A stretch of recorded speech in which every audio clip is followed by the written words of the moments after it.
Kailan ba tayo nagsimulang makipaglaban tungkol dun sa issue na 'to? Inilunsad namin ito in 2017. Ito po yung AKAP, yung pag-form namin ng AKAP. AKAP means Aksyon para sa Pensyon. Bago tayo magpatuloy, huwag kalimutang mag-subscribe sa aking channel.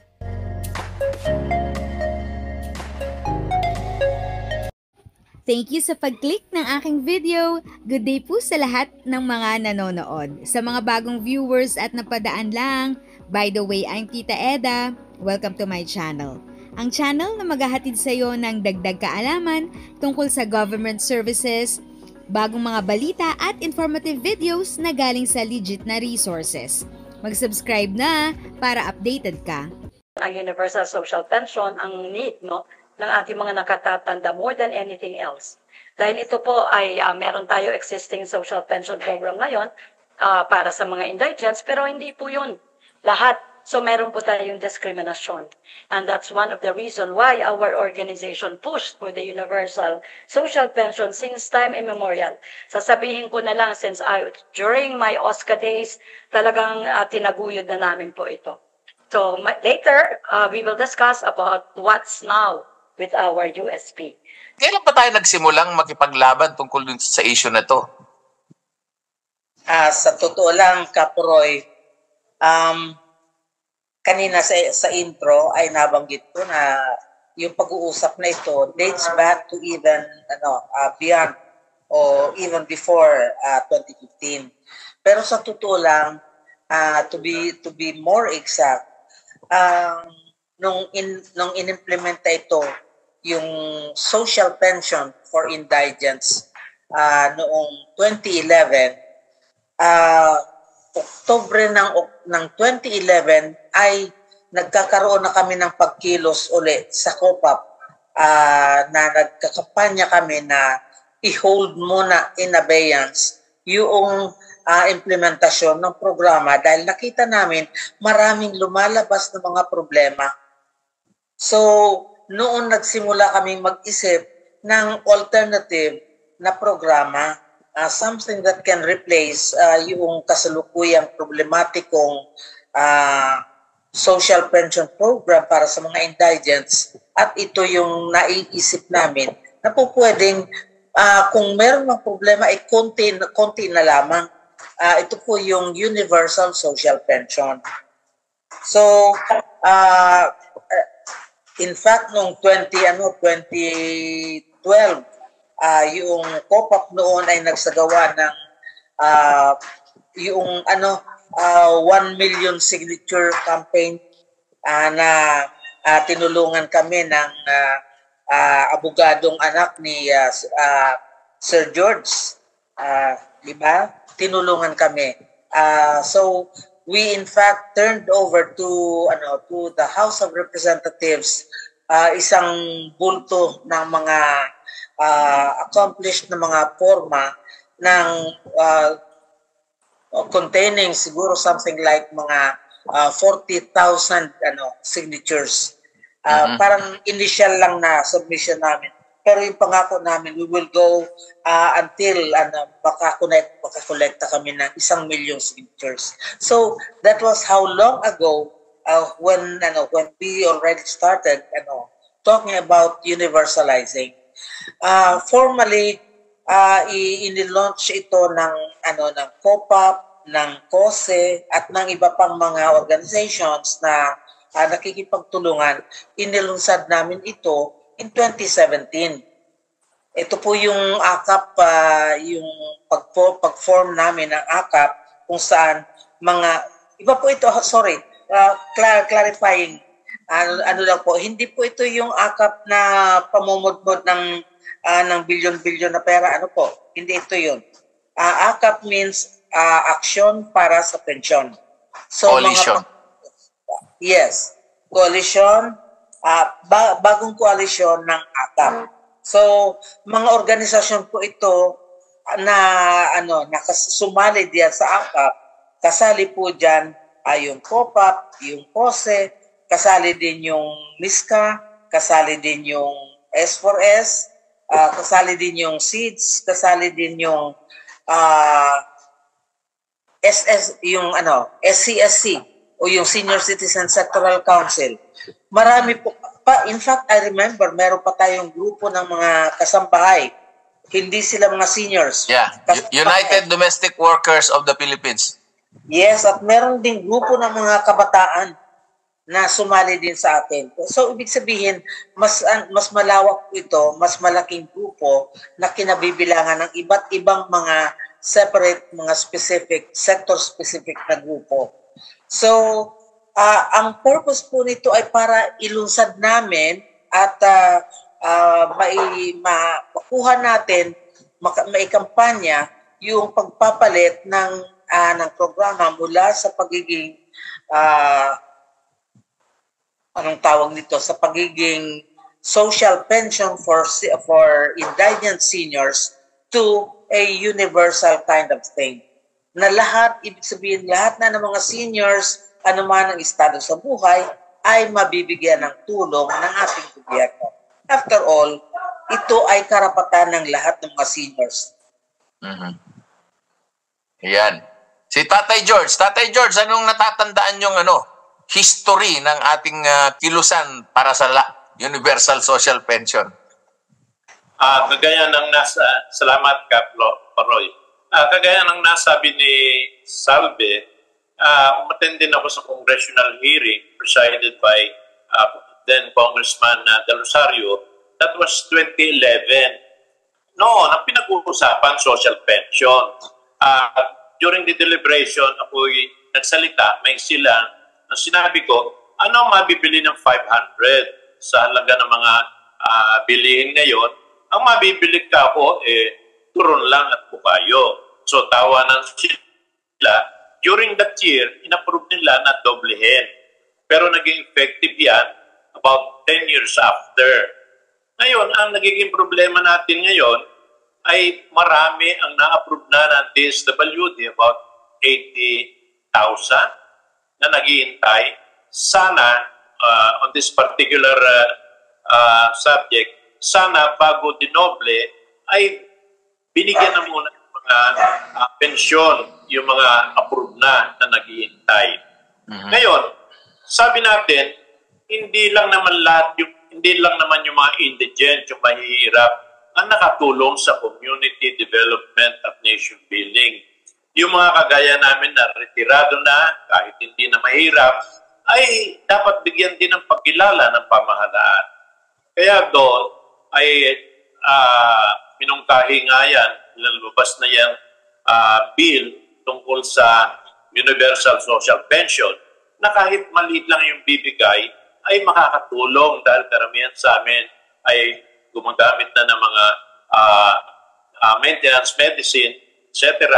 At kahit maliit lang, pumayag na ang mga samahan namin, ang COPAP, ang POSE, ang PESCAP, lahat, na magiging masaya na kami kahit 500 lang, basta maaprubahan lang.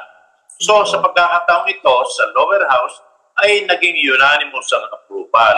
Kaya lang may problema ngayon sa upper house na matagal lang nakapinpin yan. Kaya ang ginawa ng mga federasyon ng senior ay nagkaroon tayo ng prayer rally noong January 20. Nararapat lang na bigyan ng pagkilala ang mga nakatatanda ng kabataan naming lahat.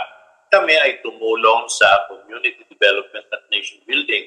So kami ay nag-aapila sa committee ni Senadora Amy Marcos na sana magkaroon ng hearing at sana magbigay siya ng report kay Senator Jesus Escudero upang sa ganon magkaroon na ng magandang resulta at pinangako naman nila na ang mga senador ay pipirma upang itong Universal Social Pension kahit sa halagang 500 lang ay maaprubahan na sapagkat alam natin sa mga susunod na taon, ito naman ay magkakaroon ng possible amendment para ito'y tumaas para makatugon sa pangangailangan ng mayaman man o mahirap. So sa pagkakataong ito, pag yan ay nadoble na, yung social pension at universal social pension ay maaari na sigurong pag-isahin. So malaking tulong yan at magiging masaya ang lahat. kung bawat senior citizen ay makatanggap ng pensyon. Ayun. Si Ate Choi naman, Ate Choi, ito mas bata-bata ito at mas recent ang kanyang mga memories. Ano bang ating pinaglalaban, Ate Choi? At ano bang yung naging karanasan sa kilusang ito? Sabi ko, 2016 ako, when I was assigned in OSCA, doon ko nakita kung ano ang diferensya ng existing social pension program for the indigents, no? Kaya since then, we pushed really for the universal social pension because ang universal social pension, it is a tax finance program that guarantees no na magkaroon ng pensyon ng ating mga nakatatanda at walang diskriminasyon. At it cost divisiveness. That existing social pension program for the indigents, naghati-hati ang mga senior citizens natin kasi hindi po lahat. And nagke-question pa sila when I was with OSCA na bakit sila nakakatanggap na mayayaman naman sila. Meron silang kabuhayan.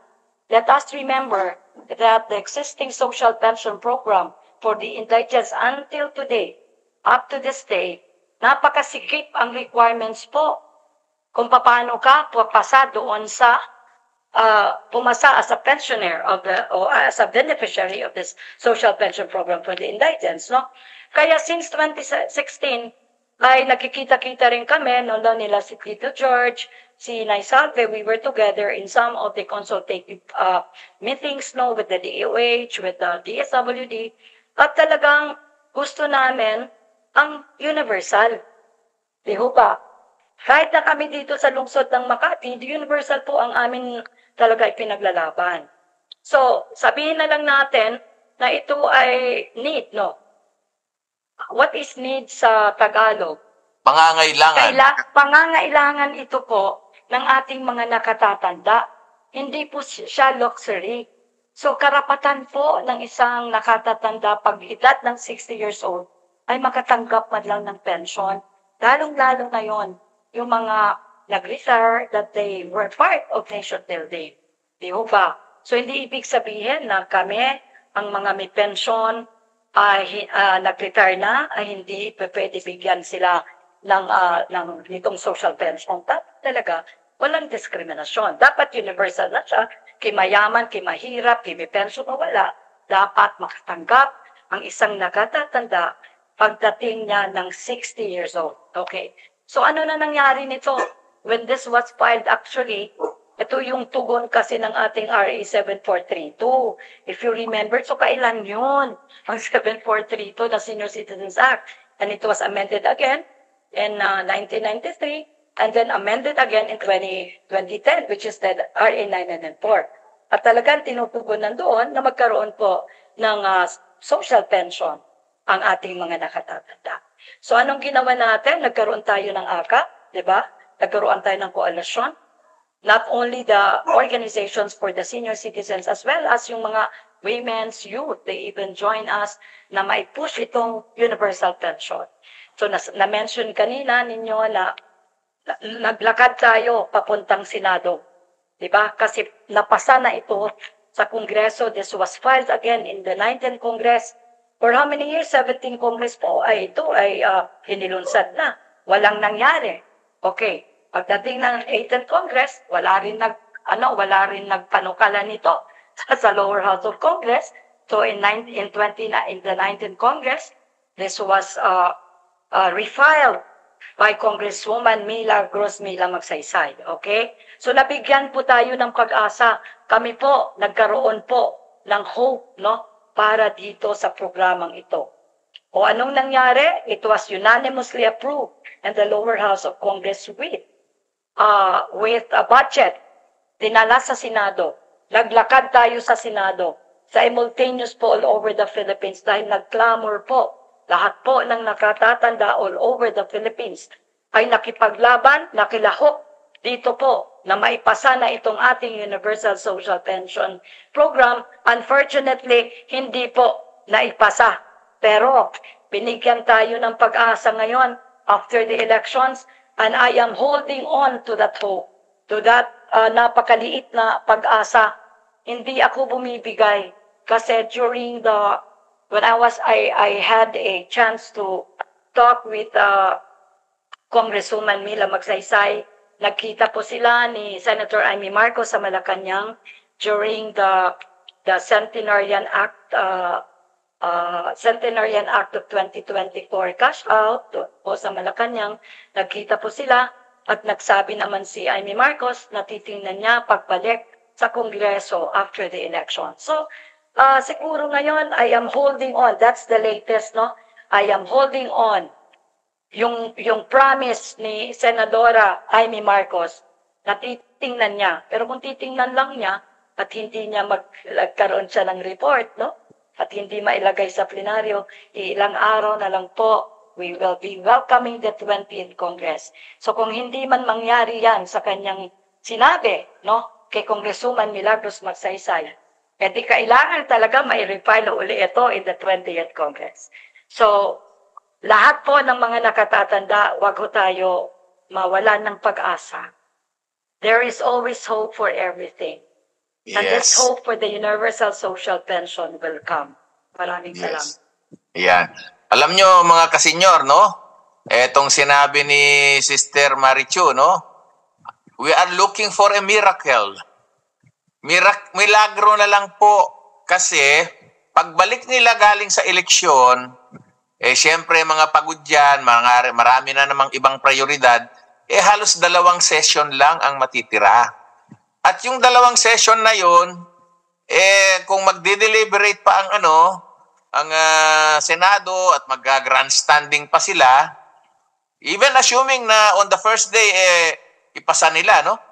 Kailangan pa rin mag-meeting, nagkaroon ng bicameral conference committee at i-deliberate yan. At ako sa tingin ko, sorry to say this mga kasenyor, pero wala na po, pinabayaan na talaga tayo ni Madam Amy Marcos. Simpleng-simple lang ang pamantayan ko dyan. Kung nakapagtawag siya ng special session para imbestigahan yung issue ni Pangulong Duterte, nakapagtawag siya ng special session at maraming dumalo para pag-usapan yung ICC issue ni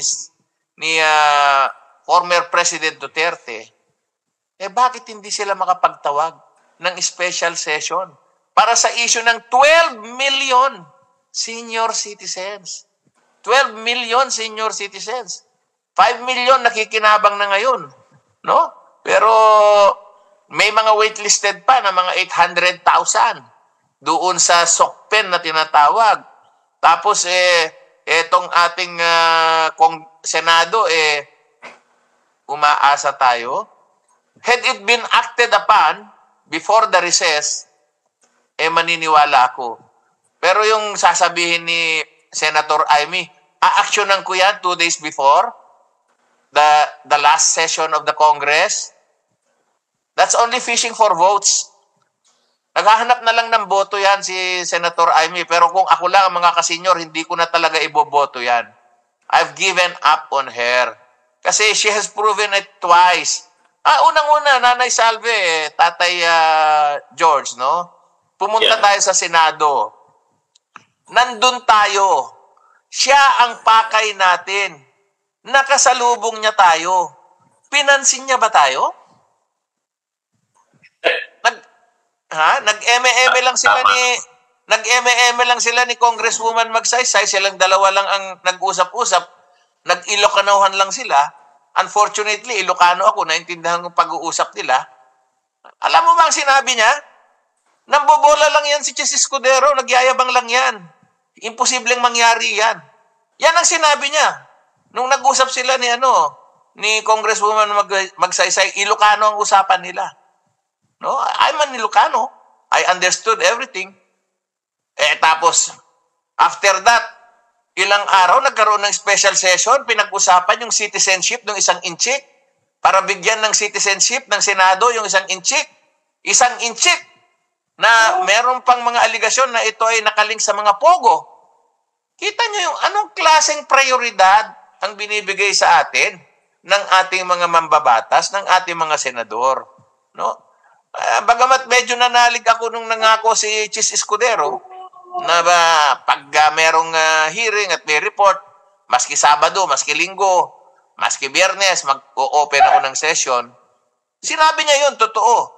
Pero hindi ako naniwala kasi walang lumabas na report eh. So kung yung panghahawakan natin, yung binitawan ni Senator Amy kay Congresswoman Mila na aaksyonan niya on the last days of the Congress, I think she's only fishing for the votes of the United Senior Citizens Party List. Baka lang mabitbit siya ng partido ni Congresswoman Magsaysay.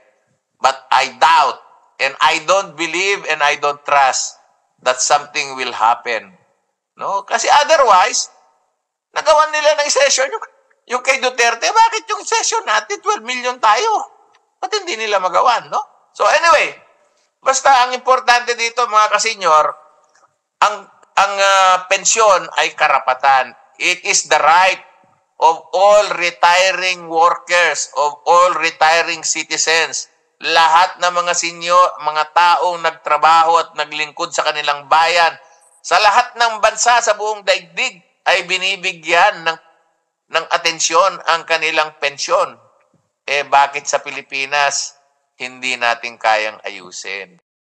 If sa tingin mo, natulungan ka ng video ko na ito, nakasave ka sa oras mo, you can click yung thanks button at any amount ay malaking help sa pag-grow ng channel ko. Yun lang po muna ang aking update. Sana ay nakatulong na dagdag kaalaman.